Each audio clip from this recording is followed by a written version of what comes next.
Hey, this is Trey Lopushinsky with energeticcity.ca, and this is the Community Roundup, virtually, sponsored by Brad's Furniture and Appliances. Today, I'm here with Michelle and Judi with the Palliative Care, Fort St. John Palliative Care Society.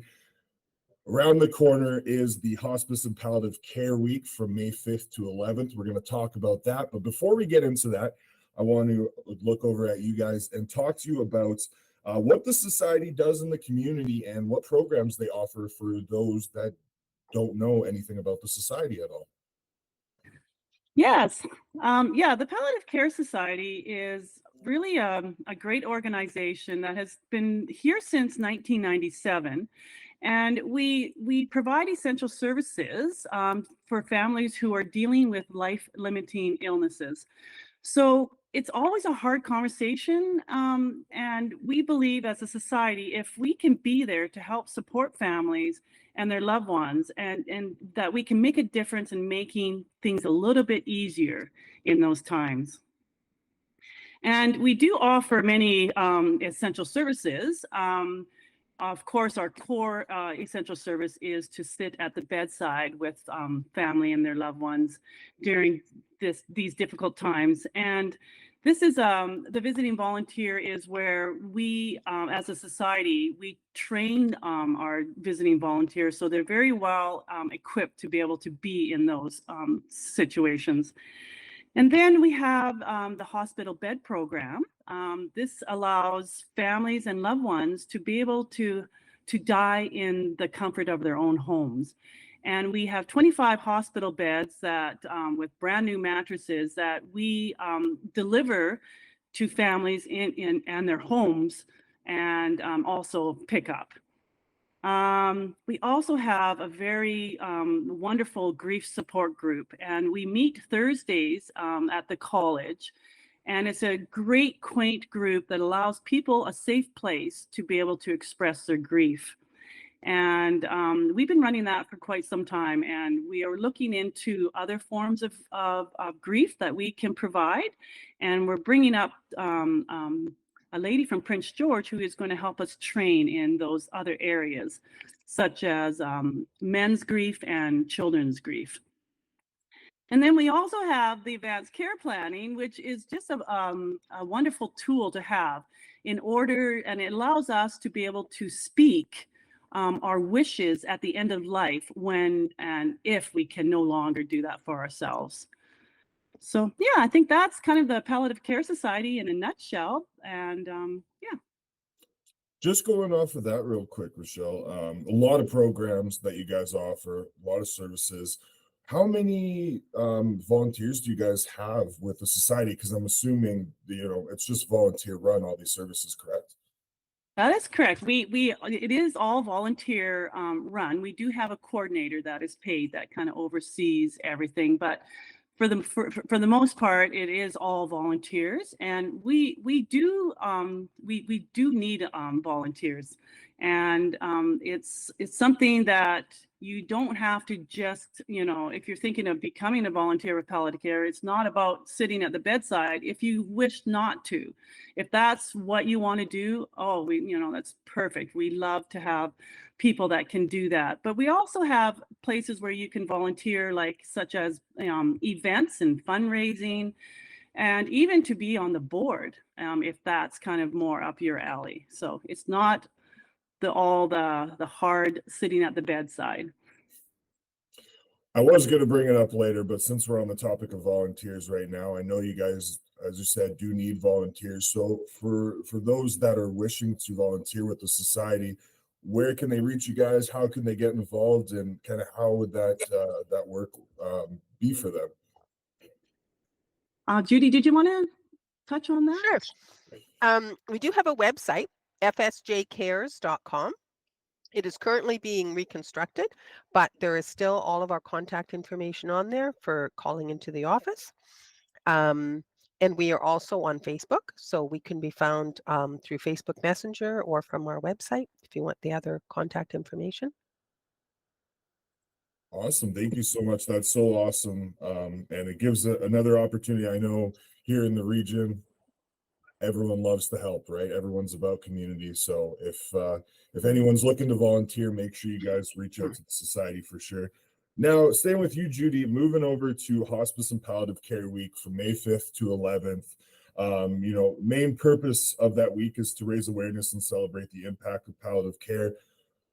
What do you guys have planned for the week, and why is this week so important for you guys? Why was it important to make this proclamation to the city? I know it's a multiple part question, but I guess the biggest thing is just why is the week so important for the society?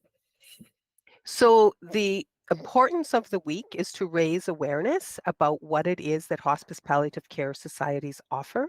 And it is actually a national hospice palliative care week. So communities right across Canada are focusing on May 5th to 11th to raise awareness and make people aware of what is available to them when they are facing a life-limiting illness. So we are kicking the week off with Spirit of the Enneagram workshop at Northern Lights College, and it is on May the 4th and 5th, so this coming Saturday and Sunday, from 9 in the morning till 4:30 each day. Includes a light lunch and coffee breaks, and tickets are still available on Eventbrite. So just look for Spirit of the Enneagram on Eventbrite. And there is even a video there of explanation for people who are not familiar with the Enneagram, of which we are finding there are quite a few. So if you have ever wondered why you do the things you do, the Enneagram is a great tool. So yeah, check it out on Eventbrite, Spirit of the Enneagram.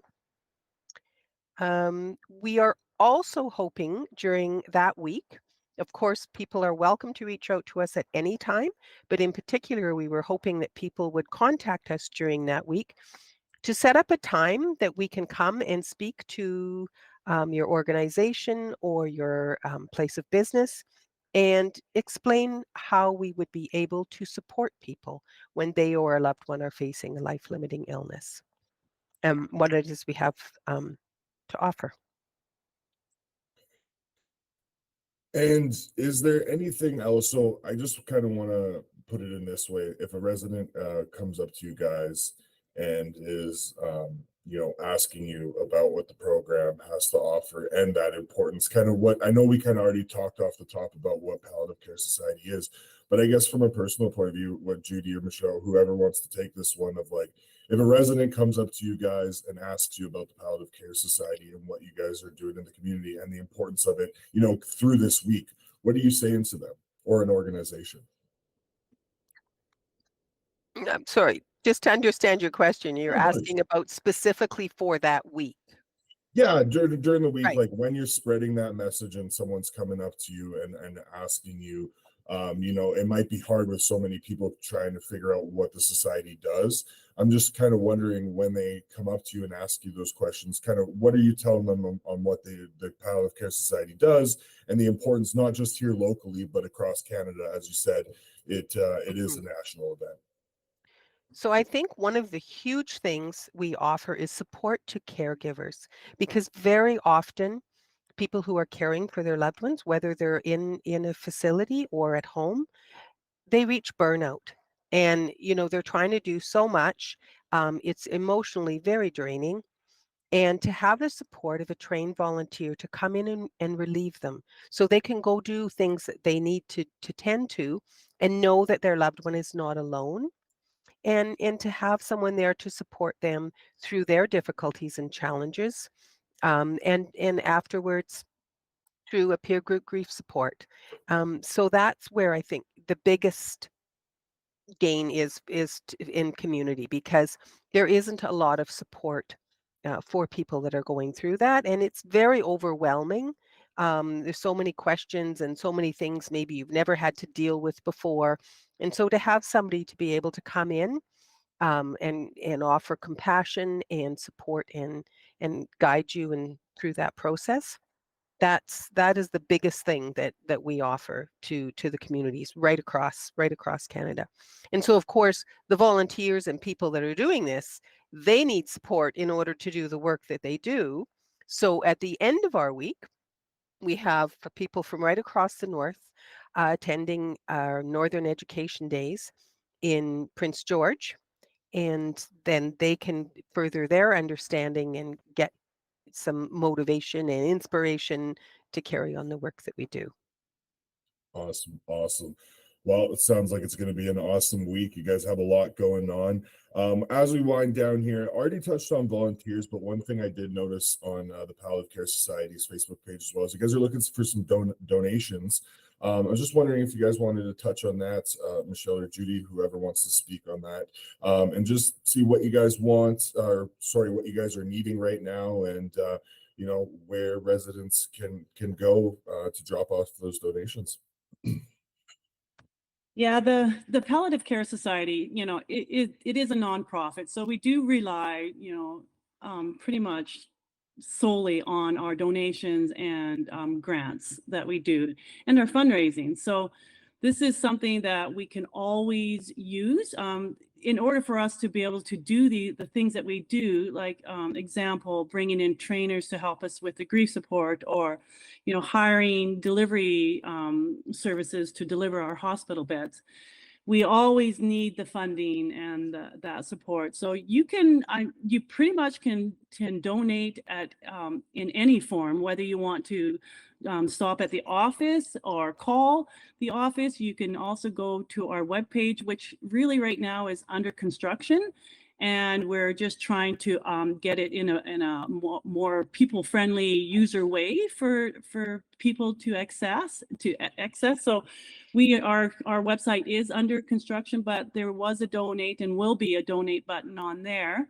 Or, you know, you can just call and do an e-transfer to get our email address. I mean, it's kind of unlimited. Even if you approach us at an event, you know, we can also help you out there.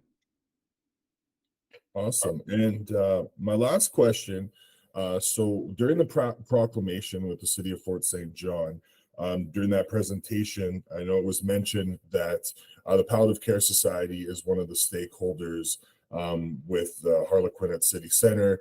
There's conversations that are going to happen with VRS. I'm just kind of wondering, I know that's in the early stages, but Judi, if you can speak to that, what are those conversations going to hopefully look like, or what are you hoping that they look like moving forward? And yeah, is there a potential relationship between the Palliative Care Society and VRS in the future? Or again, what does that look like? We are really hoping so. The vision is that we would be able to have within that building some dedicated hospice space. So looking for 5 beds or something less if that's all we can manage, but the goal would be for 5 beds, 5-bed hospice facility. And currently we're looking into the way the funding model is set up and whether it would accommodate that. And so if not in stage 1, then maybe find a way that it could happen in stage 2. So it's very early conversation at this point, but that is the vision, because a hospice dedicated space is a completely different environment than a hospital space. And it accommodates a very peaceful place for people to face end of life and to be with family, to be with pets. It's much more geared towards that than a hospital, which is geared towards saving lives and tends to be much busier and active and far less peaceful. So that's our long-term vision and what we're hoping we can achieve. No, it's the early stages, and but it sounds exciting. I'm sure you guys at the society are excited about it as well, correct? We Yeah. are. Awesome. Well, thank you so much for talking with me, guys, today, Judi and Michelle. Before I let you guys go, anything else you guys would like to bring up about the society, or do we kind of touch on everything that you wanted to talk about today? We did touch on a lot of things, and thank you so much, Trey, for doing this interview with us. You know, we just really would like just to leave everybody with, the understanding that, we're here to support our community and families who are going through hardships, And whether you can, help us in that way, or if you want to, come and help us with other ways, we are definitely need of more volunteers to be able to succeed in all of the branches we call off the society. So I just wanted to leave you with that. Do you have anything, Judi? Well, just that they're, around that as far as volunteering. Coming up to the fall fair, we are running an ice cream booth and selling ice cream. So, if that was the one thing somebody wanted to pitch in and help us out with, great, we can use more hands. I would say yes, but I would be worried that I would start eating the ice cream. Awesome. Well, thank you again, Judi, Michelle. This is Trey Lopushinsky with energeticcity.ca, and this is the Community Roundup sponsored by Brad's Furniture and Appliances.